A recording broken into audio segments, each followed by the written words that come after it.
Assalamualaikum warahmatullahi wabarakatuh. Rekan-rekan Bandung, uronyo alhamdulillah pu yang direncanakan liganya uronyo akan dilaksanakan. Itu si putra nyo taba Banda Aceh temleke guna ubat rekan-rekan. Terima kasih Bandung yang kalian bantu. Semoga bujik amal jariah urung rona, sedekah urung rona. Kenanya urung musibah. Akhirnya rekan-rekan temleke bupuli. Tengok ikti gitu. Ibang putra semangat, tetap semangat. Semangat. Aidong leke terima kasih kepada Ron Mang Emrana dalam ayo berbantu dong. Bandang rekan-rekan TikTok dong leke terima kasih pada kita bahwa Ron Bandung yang bantu mudah rezeki ini bang. Ya, oke lah. Alhamdulillah ambulan katrunya tinggal dapat ambulan aja.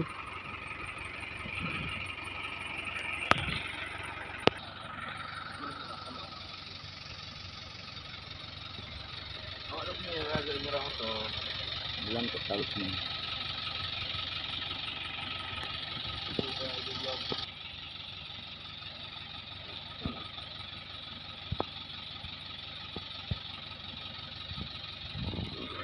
bak urun-urun rekan-rekan Bandung, Butro Kamojak dan Butro Mugisalung kuno. Tam lagi si putra guna uban.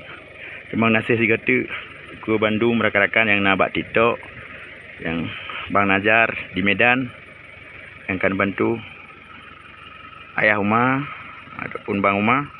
Kali akan ambulan dan rekan-rekan lain mungkin si putra yang lebih turi lun hana lun sebutkan satu persatu. Yang jelas Bandung berkat bantuan urung drone yang nak buat TikToknya ataupun yang nak buat media sosial lain yang kan kirim berupa dana untuk Rasidon Yatim Putra bin Sulaiman yang kan lumpuh 2 tahun dalam tika akibat sakit di Jong'u patah kapulih cuman lumpuh menggunakan bahasa doktor kenang saraf pinggang.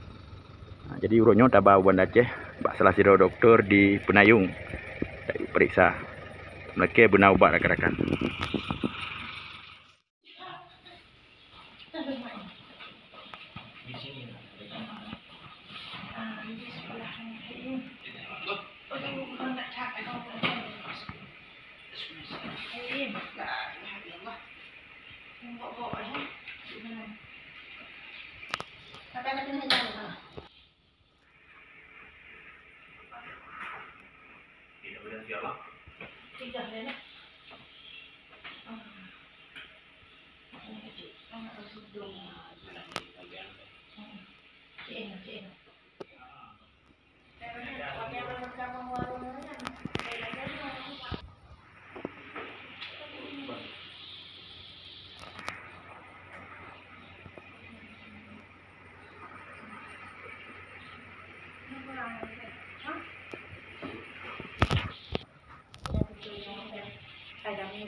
Ya.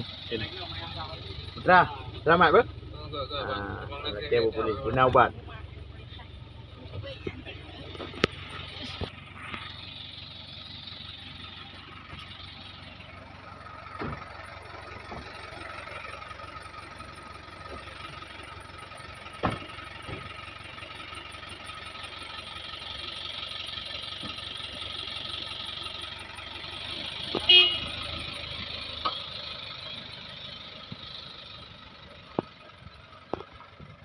Ya rekan-rekan, kita berangkat le, sama ke bu pulih, guna ubat.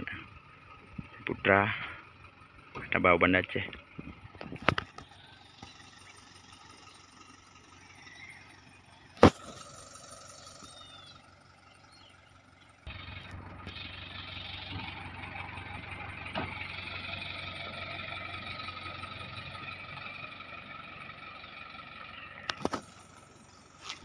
Gak lagi rakan-rakan. Terima kasih si getik gurung drone yang kanu bantu anu suadanya tabau Banda Aceh lagi Bunauban. Jadi Mbak Lunduan kasih kamu noleh. Assalamualaikum warahmatullahi wabarakatuh.